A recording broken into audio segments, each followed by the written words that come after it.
Mesdames et messieurs, merci de nous suivre pour ce journal. Voici le sommaire. Y a-t-il des Guinéens qui intègrent la fonction publique par la petite porte? Oui, selon la police. Et puis ceux qui sont à la base de cette intégration illégale commencent à être démasqués. En tout cas, plusieurs présumés de ce trafic administratif ont été présentés ce jeudi à la presse. Violation des droits de l'homme, c'est l'autre facette des conséquences de la pandémie mondiale due au coronavirus. Les responsables de l'ONG Avocats sans frontières étaient face à la presse ce matin pour en parler. Ils promettent de défendre gratuitement les victimes des cas de violation des droits de l'homme en cette période de Covid-19. C'est tout pour le sommaire. Dans un court instant, les détails. Mesdames et messieurs, bonsoir et bienvenue. Scandale à la fonction publique. La police nationale a présenté ce jeudi des cadres de l'administration publique présumés falsificateurs de dossiers et cachets officiels et imitateurs de signatures. On leur reproche d'avoir fait intégrer frauduleusement des agents à la fonction publique, moyennant 15 millions de francs guinéens par personne. Suivez les détails avec Suri Kandiabangora. Plusieurs cadres de l'administration mis aux arrêts pour faux et usage de faux. Au nombre de 7, ces fonctionnaires contourneraient le ministère de la fonction publique pour recruter des personnes moyennant des sommes d'argent. Récemment, ils se sont fait passer pour des recruteurs du ministère de la Défense et de la fonction publique selon la police. Le ministère de la Défense et celui de la fonction publique et de la réforme ont saisi la direction centrale de la police judiciaire suite aux constatations d'un certain nombre d'arrêtés de la fonction publique où les signatures et les cachets ont été scannés et falsifiés. Après plusieurs jours d'enquête, les présumés cerveaux de ce réseau sont tombés dans les filets de la police judiciaire. Le fait qui étonne les enquêteurs est que la plupart de ces hommes sont des cadres bien placés. Mohamed Dramé est chef section chargé de la planification et statistique à la direction des ressources humaines du ministère de la fonction publique. Le second, c'est Mohamed Sékou Touré. Il est chef section courrier au gouvernemental et suivi au niveau du secrétariat général du gouvernement. Le troisième, c'est Sékou Diop, qui est en fonction au niveau du ministère des Postes et Télécommunications. Il est fondateur du groupe scolaire Elhadj Nour Ndiaye. Le quatrième ou la quatrième, c'est Bintou Kanté, gérante du cyber Bintou Kanté. À leur disposition, des ordinateurs, des scanners, des cachets, des photocopieuses, bref, tout ce qu'il faut pour falsifier des documents tels que des arrêtés, des diplômes et des documents de prise en charge par le budget de l'État. Ce cadre reconnaît avoir reçu 400 dossiers de candidats à la fonction publique et explique le processus. Je ne savais pas que c'était des faux arrêtés. Mais ce que je sais, les gens sont venus chez moi pour les aider à trouver l'emploi. Parce que présentement, pour un emploi, c'est très difficile. Si tu n'es pas bien assis ou bien tes parents ne sont pas très bien soulignés, tu ne peux pas avoir, tu dois être à la fonction publique. Cause pour laquelle ils sont venus me voir. Et que moi aussi j'ai passé par lui et il m'a fourni des documents et je les ai donnés. Le jour qu'ils sont allés se présenter, c'est lui qui m'a dit que d'aller se présenter. Et moi aussi j'ai dit à mes protégés d'aller se présenter. Après avoir pris le salaire, ils vont payer un montant de 15 millions. Ce que je dis. Par personne? Par personne, oui. Et vous avez reçu combien de dossiers? Bon, j'ai reçu plus de 400 dossiers. Les enquêtes continuent et d'autres arrestations pourraient intervenir dans les heures qui suivent. Le porte-parole de la police nationale précise que les enquêteurs qui suivent ce dossier travaillent avec le procureur. Boubacar Kassé demande donc à tout cadre de l'État qui recevrait une convocation de se présenter librement avant que la police ne vienne le cueillir. Je vous propose de l'écouter. Juste après lui, quelques cadres incriminés qui expliquent à chacun le rôle qu'ils joueraient dans cette affaire de faux et usage de faux. Suivez. De lancer un appel solennel à l'ensemble des chefs de service des différents départements à la transparence, à la collaboration, parce que l'enquête est ouverte. Ce premier groupe va être déféré aujourd'hui suivant le PV numéro 53 du 25 mars 2021. Nous allons travailler de concert avec monsieur le procureur de la République près le tribunal de première instance. Tout individu fonctionnaire se trouvant dans les différents départements convoqués au niveau de la direction centrale de la police judiciaire doit impérativement répondre à l'appel pour la manifestation de la vérité. Moi, mon réseau, c'est Mohamed Sekouré, c'est lui qui m'envoie la liste avec les numéros matricules et les options, hein, les profils quoi, donc, et les départements d'affectation, donc d'insérer. Donc moi aussi à mon tour, il y a un arrêté conjoint, il y a un arrêté déjà signé, un ancien arrêté, je vais maintenant, je modifie le contenu, hein, donc je n'ai pas de signature, je ne fais pas de signature. Après avoir pris le salaire, ils vont payer un montant de 15 millions. Ce que je dis. Par personne? Par personne, oui. Et vous avez reçu combien de dossiers? Bon, j'ai reçu plus de 400 dossiers. D'autres ont dossier payé des avances et que je les ai donnés à trouver pour faire le travail. Bon, je ne peux pas estimer, mais que ça peut aller jusqu'à plus de 300 millions. Conséquences de coronavirus en Guinée, plus de l'aspect sanitaire et économique, cette maladie a occasionné de nombreux cas de violation de droits de l'homme, notamment dans la capitale Conakry et ses environs. Des violations dues, entre autres, la suspension des audiences ayant occasionné le maintien en prison des mis en cause sans jugement. C'est l'ONG Avocats sans frontières qui l'a relevé ce matin en conférence de presse.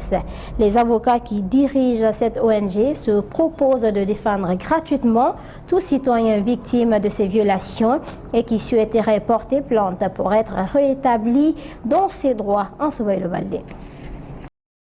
C'est un projet intitulé « Documentation des cas de violation des droits de l'homme » qui a été présenté ce jeudi à la presse par l'ONG Avocats sans frontières Guinée.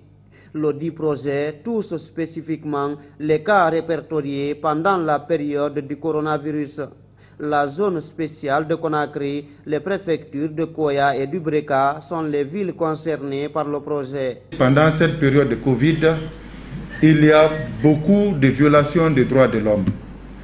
Et il ne faut pas attendre par violation des droits de l'homme seulement par le comportement néfaste des OPJ ou des agents des forces de sécurité et de défense contre les citoyens.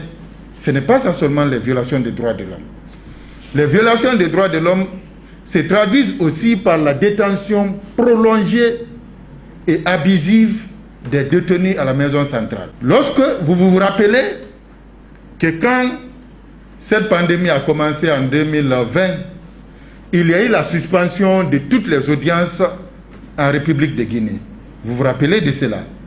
Nous avons fait assez de mois, il n'y a pas eu d'audience.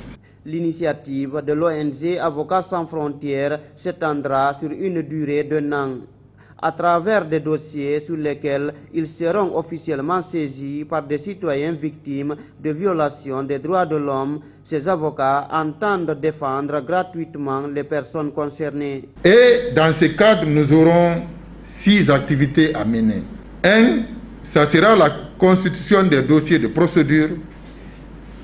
2, la programmation des dossiers de procédure devant les juridictions.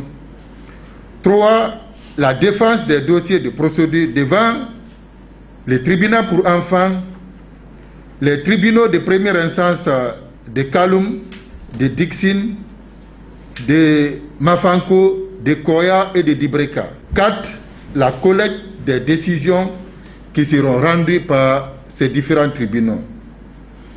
5, l'exercice des voies de recours éventuellement. 6, la défense éventuelle des cas qui feront l'objet de recours devant la Cour d'appel de Conakry. Les restrictions sanitaires liées au coronavirus en Guinée ont fait subir plusieurs citoyens de violations des droits de l'homme. les cas liés au non-port de masque, les détentions prolongées des prisonniers, notamment dans les prisons pour faits de délit, sont entre autres faits mentionnés par l'ONG Avocats sans frontières, dont les membres entendent défendre à travers leur projet. On vous parlait hier de ce communiqué de la Direction générale de la police nationale visant à mettre fin à l'arnaque policière dans la circulation.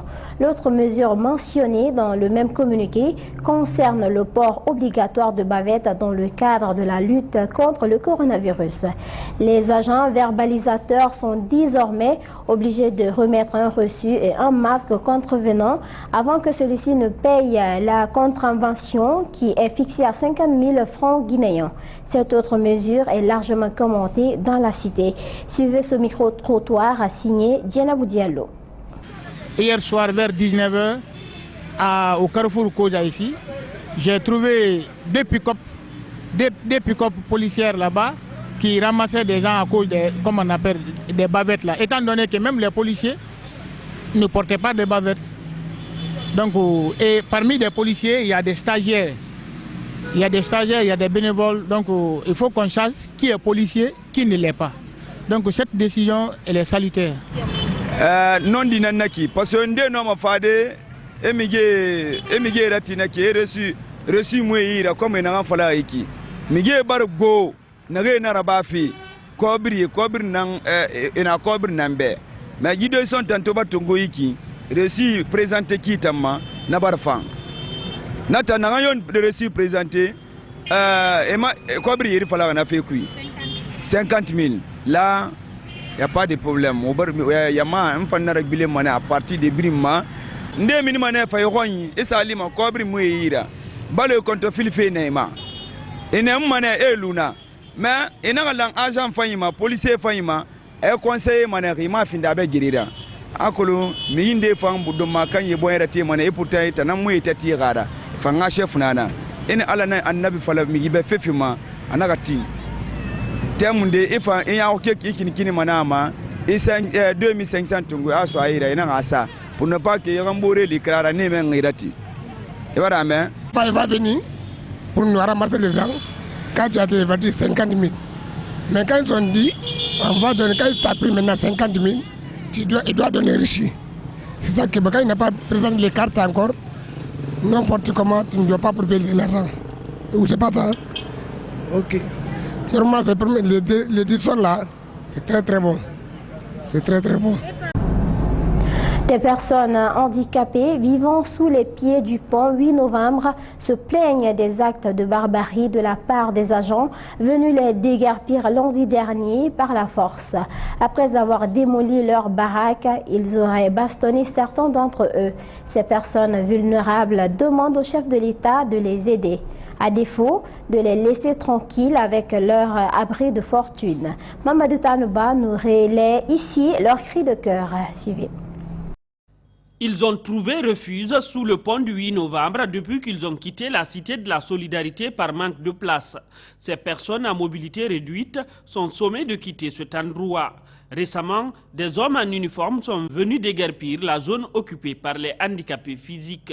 Mohamed Sekou Tunkara vit sous le pont du 8 novembre depuis 7 ans maintenant. Il a vécu la scène lundi avec ses collègues. Moi, j'étais là ce jour-là, je suis le président des personnes handicapées qui sont sur le pont le 8 novembre. Donc, ils sont venus de frapper certains parmi nous ici, et 3 personnes comme ça. Dès qu'ils sont venus en groupe, envers de moi, je dis, moi je ne suis pas là-dedans, je ne suis pas là-dedans. Je pleurais ce jour-là. On a eu pitié de moi, ils ont dépassé. Dès qu'ils sont en train de casser nous pas qu'à ici. Et moi c'est Kana, moi Kassagné, n'a de connaître Bombo, Ebrin Nabere, on a Nabafi, à nous semble mon amontana. Donc, pour moi, on a mon l'idée. Alors que moi, je vais faire ça. Je vais droit, je vais faire un sodi.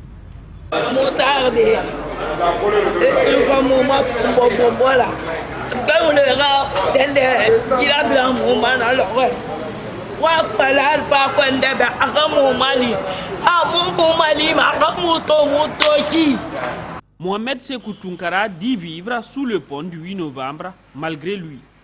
Donc nous aussi, on n'aime pas pour passer la nuit ici, on n'aime pas pour s'asseoir ici. Mais c'est la volonté de Dieu, on n'a pas de soutenance, c'est pour cela qu'on est là. Il demande au président de la République de leur venir en aide afin d'avoir un abri décent. J'appelle le président, M. le professeur Alpha Condé, de nous aider d'avoir un cité. Les personnes à mobilité réduite ont pour principale activité la mendicité. Cela fait d'elles une couche vulnérable du pays. Et puis cette question, les grands médias américains regrettent-ils déjà Donald Trump? L'ex-chef de la Maison Blanche avait fait le beurre des télévisions, de la presse et d'Internet. Depuis son départ, les audiences sont en chute libre. Suivez.